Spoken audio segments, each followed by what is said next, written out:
you're in the right situation for the Miami Dolphins in the 2023 NFL Draft. You are Locked On Dolphins, your daily Miami Dolphins podcast, part of the Locked On Podcast Network, your team every day.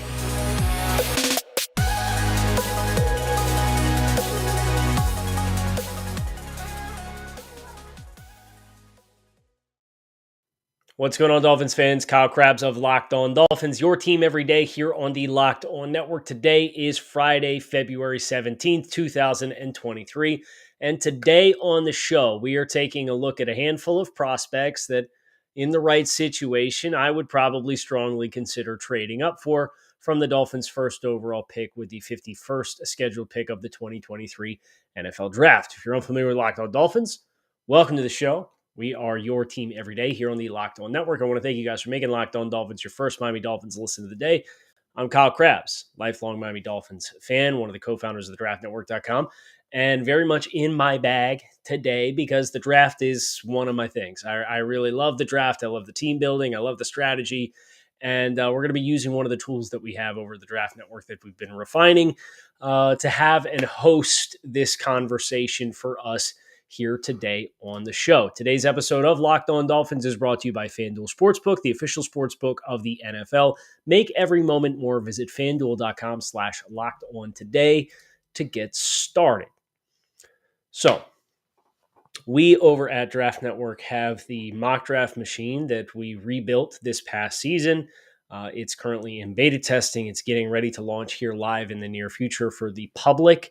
Right now, our premium subscribers are getting a chance to be hands-on with that and get the premium testing and get a feel for the product, how it works, so on and so forth. But the way that it works is you can choose any 1 through 32 teams in the NFL to serve as the general manager of, and it puts you in their shoes, and the computer picks the other teams, and you see who's available when you're on the board, and you can make trades and move up and down the board. And thought this would be a good opportunity. I have a one-round simulation up here for the Dolphins.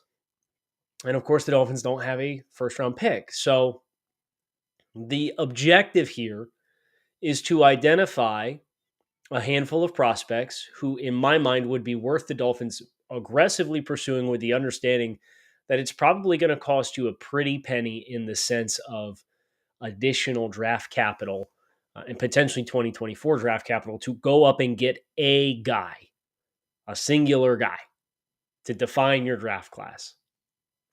Right now, the Dolphins have 3 picks on day 2. They could turn that into a first-round pick if they wanted to. They could come up 20 spots. They could do it. But who are the candidates in which that discussion would be worth having and doing that for?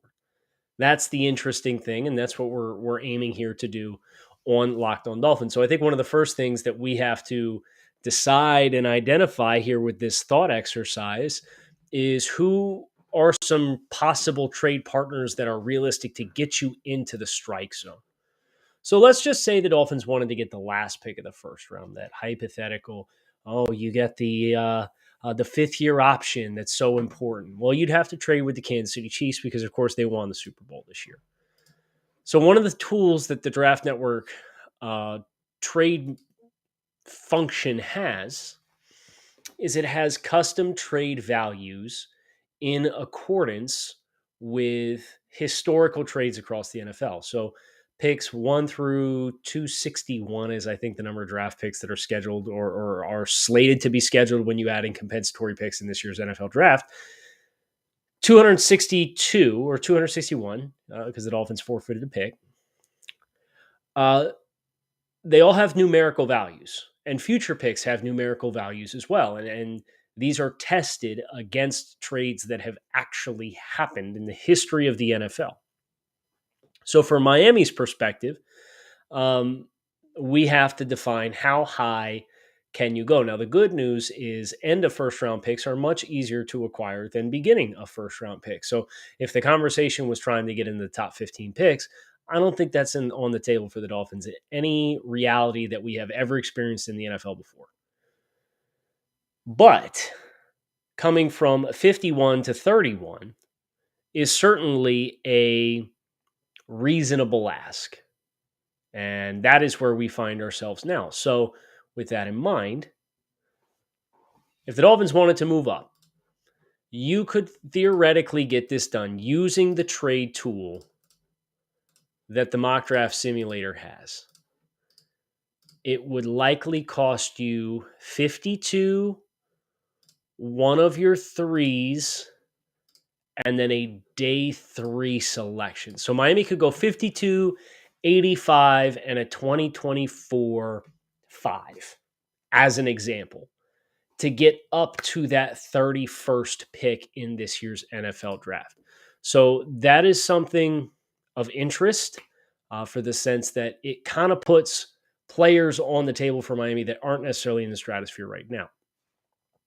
Keep that in mind, because as we go through players at positions, most notably positions of need, that's the target. Now, if you wanted to trade up further, you could probably, and I'll use the trade tool here and I'll identify the Baltimore Ravens, who are currently scheduled to pick like 23rd. So that's almost another 10 spots. The 3 and the future 5 does not get it done. You would need probably a future day 2 selection as well, or both of the 3s. So you could take 52, 78, and 85, or I guess technically 51, 77, and 84, and a day 3 pick in 2024 to move up to 23. I don't think that's feasible. It would have to be one hell of a player that's on the board for you. And I certainly don't think the Dolphins are going to be surrendering their first-round draft selection in 2024 in a trade-up scenario in this draft class. It's just not realistic for the quality of the class. Now, if the right player falls, never say never, but I don't think that's on the table. And I don't think giving up 3 day 2 selections to move up to the early 20s is necessarily something that we'll see as a feasible action item for this Dolphins team either. So that's an important start. Like you're talking the last 5 picks or so of the first round would be the realistic possible range in my mind. And the NFL draft is a wild and crazy and wacky thing, so you never know what is feasible and what's not. But that's kind of the parameters that I am defining as within the realms of moderate, realistic possibilities for the Dolphins. So now we got to look at players on the offensive and defensive side of the ball that I think would be worth paying that price for. 2 of your 3 day 2 selections and a day 3 pick from 2024. We'll go on each side of the ball, and we'll have a lot of fun doing it. But before we do, we're excited to talk to you about one of our new sponsors and partners here on Locked On. It's the midway point of the NBA season, and now is the perfect time to download FanDuel, America's #1 sportsbook, because new customers get a no-sweat first bet up to $1,000. That's bonus bets back if your first bet doesn't hit. So download the FanDuel Sportsbook app. It is safe, secure, super easy to use, and then you can bet on everything from the money line to point scores and everything in between. FanDuel even lets you combine your bets for chances at bigger payouts with same-game parlays. So don't miss the chance to get your no-sweat first bet up to $1,000 in bonus bets when you go to FanDuel.com/lockedon. That is FanDuel.com/lockedon to learn more. Make every moment more with FanDuel, an official sports betting partner of the NBA. Offensive side of the ball. Running back is a position of need for the Dolphins. There is one player, and for my money, this might be the best overall player in this year's NFL draft. If Bijan Robinson falls to the final 5 picks of the first round, I'm sending it. This is a special, special cat. And I understand there's a whole conversation about spending draft capital, premier draft capital on running backs, and the Dolphins haven't done it. And I get that. I don't know that it's necessarily a realistic wish list item. It's not something that's going to be on my blueprint for what the Dolphins do this offseason. But you watch Bijan Robinson, and he's explosive like Jamal Charles. But he's also simultaneously a violent runner in the same way that Ricky Williams was at times. And that's the blend of skill sets that Bijan Robinson gives you in one player. He is a very rare talent. I got a chance to meet him this past summer out in Santa Monica at Steve Clarkson's QB retreat. He was out there, spent some time with him, did an interview with him, watched the tape, asked him about his game, his development as a player, the Texas Longhorns, and I mentioned Jamal Charles and Ricky Williams because those are both Texas running backs. And he talked about the impression that those guys in the family of running backs that have come through the University of Texas have left for him to add his legacy to. Very impressive human being, very impressive talent, an elite football player. If he falls because of positional value, I promise you might walk out of drafting Bijan Robinson and get the best player overall in the draft, positional value notwithstanding. And that would be the reason why a player like a Bijan Robinson would be available in that picks stretch of Dallas at 26, Cincinnati at 27, the Saints at 20, or the Bills at 27, the Saints at 28, the Bengals at 29, the Eagles at 30, the Chiefs at 31. That stretch of picks, if he's there, it's because of positional value, because teams like Baltimore and the Chargers and the Lions and potentially the Giants and the Cowboys all passed on him. If he's there, I would trade up for him. I would. And I don't think you would feel as anybody in this draft class got a better player than you did. The tight end position is the next popular position to talk about the Dolphins having an area of need. I don't know that there's a player, an individual player in this group that I would assertively trade up for because it is a deep class. At least at running back, it's a deep class as well. But you have an elite blue chip talent that might be there because of positional value. I think the tight ends, you have a pretty reasonable chance of getting into these back 5-6 picks of the first round and all of them being there for you as well. But that is a testament to positional value, but also the depth of the group. You're really going to be hard pressed to have teams really feeling an urgency to draft a guy in the first 20 picks, especially with how tight ends historically take a year or two of NFL play before they catch their stride and they really hit the ground running.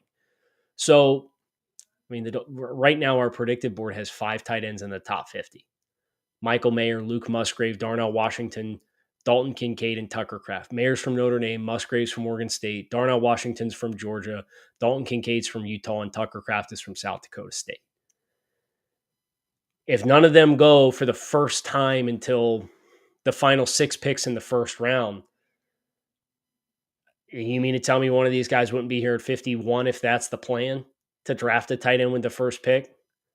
And all of them are valuable players, and I think all of them bring an improvement in some elements of the tight end room, and they're all more feasible two-way players as blockers and receivers than anything the Dolphins had on the roster last year, except for maybe Hunter Long, who's struggling to put everything together and play with the proper urgency. So I don't think there's a tight end I would trade up for. I would love to land Luke Musgrave. I would absolutely love it. I'd love to land Michael Mayer. I'd love to land Darnell Washington. But the fact that I have multiple players at the position I would love to land, and there's no elite prospect, and there's a lot of what you would feel would be plug-in players, I think that makes a strong argument against the Dolphins potentially trading up for a tight end. Now, if you look at offensive tackle, there's going to be a handful of players that I would expect to be gone within the first 25 picks. As you look at the landscape of the first round, and you have Chicago in a trade back scenario, could be an offensive line spot. Arizona at 3 in a trade back scenario for a quarterback, could be an offensive line spot. If the Raiders sign a free agent quarterback, they could be an offensive line spot. The Atlanta Falcons, if they lose Caleb McGarry in free agency at right tackle, could be an offensive line spot. The Titans are definitely at 11. Like, they'd be my betting favorite to be the first offensive lineman off the board, would be at 11 to Tennessee. The Jets had Mekhi Becton that flopped on them. George Fant is an expiring contract. They are a very strong offensive tackle candidate. The New England Patriots have both offensive tackles expiring contracts. They're a strong offensive tackle candidate. The Packers have desperate needs on the interior of that offensive line. Pittsburgh at 17 feels like a home run for an offensive line position right now, unless there's a corner that they absolutely love. Seattle could be an interior offensive line spot for a center like John Michael Schmitz. The Chargers, Trey Pipkins is an expiring contract at right tackle. Wouldn't dismiss offensive line for them. Like, there's a lot of candidates. So I think you could probably safely pencil in the top 4 or 5 offensive linemen in general and say they're not going to be there for you. So like Paris Johnson, Ohio State, Peter Skoronski, Northwestern, Broderick Jones, Georgia, DeJuan Jones, Ohio State, John Michael Schmitz on the inside, on the interior. Cross them out. They're probably untouchable for you. That's just the numbers game with how the forecast of this draft lays out and who you would expect to be there. And that's okay. Like, I'm okay with that. I'm willing to live with that because I look at the interior offensive line and I see players like Joe Tippmann from Wisconsin and Cody Mauch from North Dakota State. I think they're viable options. I continue to look down the board at offensive tackle. And there's two that I think could be a right tackle. They both played left tackle in college, but they both went to the Senior Bowl and had success playing on the right side of the offensive line in that environment. Matthew Bergeron from Syracuse and Jalen Duncan from University of Maryland. So this one would be a matter of not signing somebody in free agency and having enough of a run in the actual draft to get to a point where you feel it is necessary in the same way. And I'm going to make a parallel. And just please know, I'm not talking about the caliber of the player. I'm not talking about the outcome of the maneuver. But if you find yourself in a similar scenario to where the Dolphins felt prompted to trade up for Liam Eichenberg, understand that they felt prompted to trade up for Liam Eichenberg because there was a run on offensive lineman that was happening. And the Dolphins drafted Jalen Waddle at 6. They drafted Jalen Phillips at 18. And then they drafted Javon Holland at 35 or whatever, 35, 36, whatever it was. They were right to pick all of those players because the players who went in front of Miami's scheduled pick at around 50 before they traded up to go get Liam Eichenberg, they got the better players. They drafted the right players. They didn't draft for need. But if the Dolphins are going to draft for need, they would be wise to get in on the front end of a run as compared to reacting and getting the last player in a bucket, because that's opening yourself up more. If you're going to pay the price to go trade for a guy, go get a guy who is definitively not the bottom of your tier that you feel are starting caliber players, which is what it feels like what happened with Liam Eichenberg. But if you're sitting here and just this simulation that I have up right now, I'll go through 24 and we'll stop and we'll talk about the run on offensive lineman that happened in this specific simulation. Okay. Paris Johnson went 11 to the Tennessee Titans. Peter Skoronski, 13 to the New York Jets. Broderick Jones, 14 to the New England Patriots. DeJuan Jones at 17 to the Pittsburgh Steelers. You don't have an interior offensive lineman off the board, but you do have Jacksonville as another offensive tackle needy team. Jawan Taylor's an expiring contract. The Giants' interior offensive line is a disaster. The Cowboys could probably use another interior offensive lineman. I know they just drafted Tyler Smith in the first round last year. And then looking down the pipeline, you have Buffalo at 30 as an interior offensive line spot, or they're at 27 is where they're at. And they're another possible interior offensive line spot. So I'm just sitting here doing the math. I don't know that you're going to get a great trade candidate. The Dolphins have had some success doing business with the New Orleans Saints in the past. They're currently scheduled to pick courtesy of the Denver Broncos, courtesy of the Miami Dolphins, courtesy of the San Francisco 49ers. And that's currently scheduled as pick 28 after the forfeited pick at 21. But you have 4 offensive tackles that are off the board. So you're looking at Anton Harrison, Matthew Bergeron, Jalen Duncan are the 3 next best tackles that are out there. And then you would have John Michael Schmitz at center. The Dolphins wouldn't be drafting John Michael Schmitz to play center. And tackle's probably the spot that you would be most likely to facilitate a move if you don't find a starting caliber offensive lineman in free agency. And that's just how I perceive it. You know, I think the tight end depth speaks for itself. I don't think the Dolphins are going to prioritize the running back position to invest numerous top 100 selections to go up and get a Bijan Robinson, even if he does fall to the final 4 picks or final 5 picks of the first round. Offensive tackle, you can see the writing on the wall here because you have Anton Harrison, Jalen Duncan, and Matthew Bergeron off the board. And once you get past that, you're not getting a starter. Not in day one, and not a quality one. So tackle, depending on what happens in free agency, might be the one that puts you in the box. And I would certainly hope the Dolphins would consider that as compared to just, we used a top 20 pick on Austin Jackson. He's going to figure it out, not get hurt this year. I don't think that's a recipe for success. And the Dolphins are more than welcome to disagree with me and do it that way and choose to do that. But it would not be what I would do. And I'm sure everybody who watches this show would probably be inclined to agree with me as well. But that's the fun part about being a GM. And if you've ever dreamed about being a GM of your own, boy, oh boy, do we have good news for you.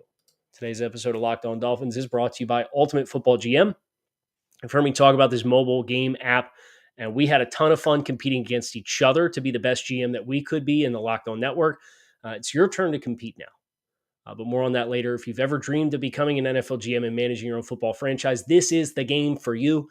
You manage every strategic aspect of your team, play through multiple seasons, lead your team to glory, build a dynasty, hire the right coaches and coordinators, trade players, navigate free agency, navigate the draft, all the ups and downs of a season, discipline the players for off-field conduct. All of this in a challenging and realistic game world. Ultimate Football GM is completely free and playable offline. So you can play on the go as you want and when you want to. We have created the Locked On League for you to compete against other Locked On fans from all over the world. Can you be the ultimate Locked On Football GM? Choose the Locked On League in the app to join and create your own football dynasty. Locked On Dolphins listeners get a 100% free boost to their franchise when using promo code Locked On in all caps in the game store. That is Locked On in all caps, so make sure to check it out today. Download the game, visit ultimate-gm.com or look it up in the app stores. That is ultimate-gm.com. Start your dynasty today. Defensive side of the ball. Now, I think this is where things can actually move and shake for the Dolphins a little bit. I think they're probably painted in a corner at offensive tackle. They probably have to overpay. I would guess you probably, to get a deal done, to get up early enough to get a starting caliber tackle, barring teams going in different directions and players sliding down the board, you're probably talking this year's 2, next year's 2, and one of your 2-3s this year would be my guess, is what it would actually physically, tangibly take based on the demand and how far back in the second round the Dolphins are. So that kind of stinks. Defensively, I think there's some stuff that could happen, though. I have the same simulation up. And players that are fits for the Dolphins, I mean, if you start up front, I can't envision we're going to use a premium asset on a pass rusher. I can't envision we're going to use a premium asset on an interior defensive lineman, with the class being what it is and how deep the Dolphins are defensive tackle with their top 3 guys. Linebackers kind of a no man's land this year in general. I could see the Dolphins living in a world where they come on the clock at 51 and they have all of the linebackers available to them.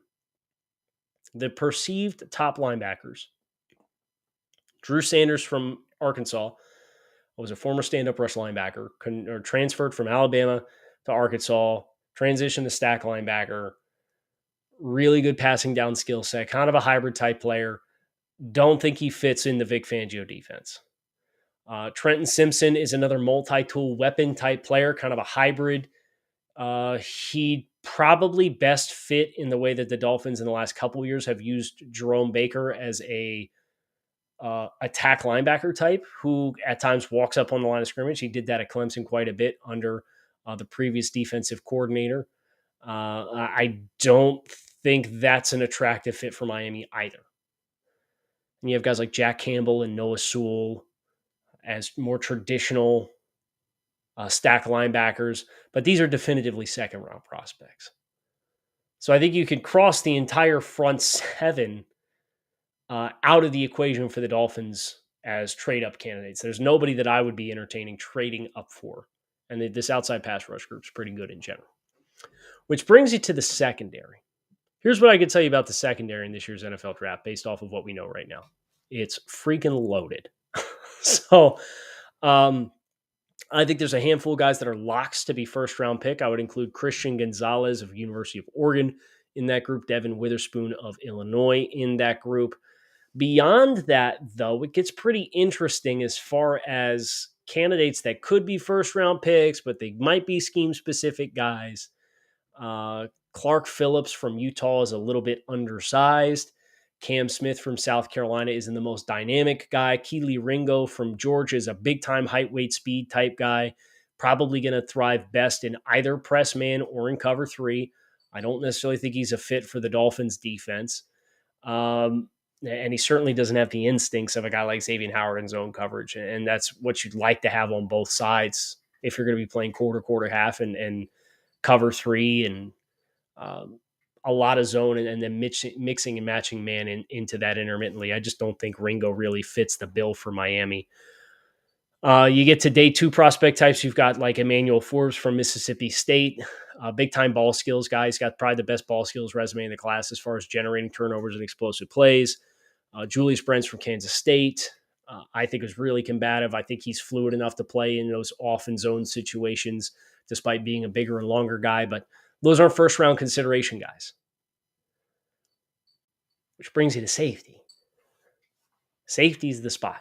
And there's a couple of players that I think if the board falls the right way, and it's more often than not, you don't see safeties going in the first round. And there's been really good players like Antoine Winfield Jr. and Javon Holland have not gone in the first round of NFL drafts because they play the safety position. So this kind of falls back in line with what happened at running back.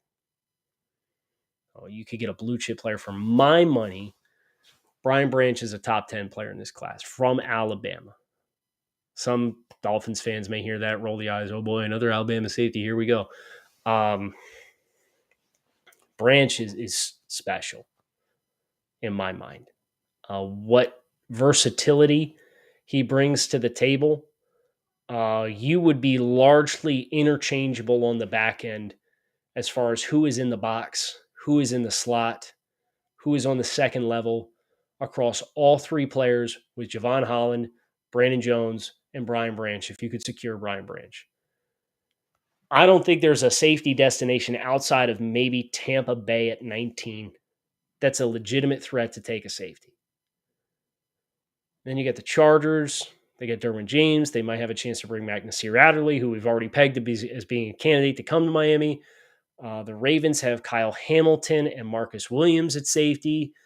The Vikings have Harrison Smith at safety. They just drafted Lewis Seen in the first round of last year's NFL draft.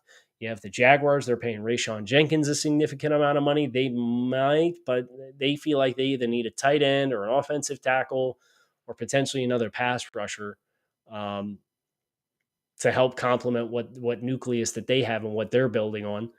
The Giants desperately need offensive line help. Like, there's a world where Cincinnati might be on the clock with 29 and all of the safeties be on the board just because of the other premier positions of need. And Branch is, for my money, the best tackling player in this class, bar none, any position. His perimeter play, we talked yesterday about the mechanics of how the Vic Fangio system works and how it's supposed to work and how their run defense works and how their safeties are the stars and the catalysts of big plays defensively because they play from depth, they remove your explosive plays, they change the picture on you in the post snap, and they let their safety serve as instinctive players that attack and play forward, be that against the pass or the run. And I'm watching Brian Branch beat crack blocks across the face or beating screen throws, perimeter throws to the screens in the flats and blowing up plays and making tackles. I'm watching him fill the D gap. I'm watching him play zones underneath. He's got a passing down skill set to play zone coverage. He's intermittently played man coverage, and he's a pressure player. And you think about how these safeties and the interchangeability that could exist there, that would be the guy for me. If I had to rank him in order of probability, I would probably say offensive tackle is your most probable spot to do a trade up for. Safety might be the next most likely, with a Brian Branch on the board with the perceived fit that I think that he has. They may choose not to invest there. They may feel the corner is more valuable, but what happens if they smooth things over with Byron Jones or they don't want to go in a different direction? What happens if they like Kader Kohu and they get Nick Needham back under contract? What happens if they sign somebody in free agency? I think there's enough outcomes there that could be a feasible outcome. The Dolphins are going to need a third safety to be an impactful player for them. Beyond that, it's low value positions, and even quite frankly, safety goes in that bucket. But those would be the names that I would invoke. Bijan Robinson, I'd move up for. Potentially Jalen Duncan, Matthew Bergeron. If you get one of the other tackles that is available, Skoronski is probably the best fit for the Dolphins. Paris Johnson's probably the best overall prospect, but he's going to be long gone by the Dolphins come on the clock. So I would put Matthew Bergeron and Peter Skoronski as offensive tackle candidates. I would put Michael Mayer / Luke Musgrave / Darnell Washington.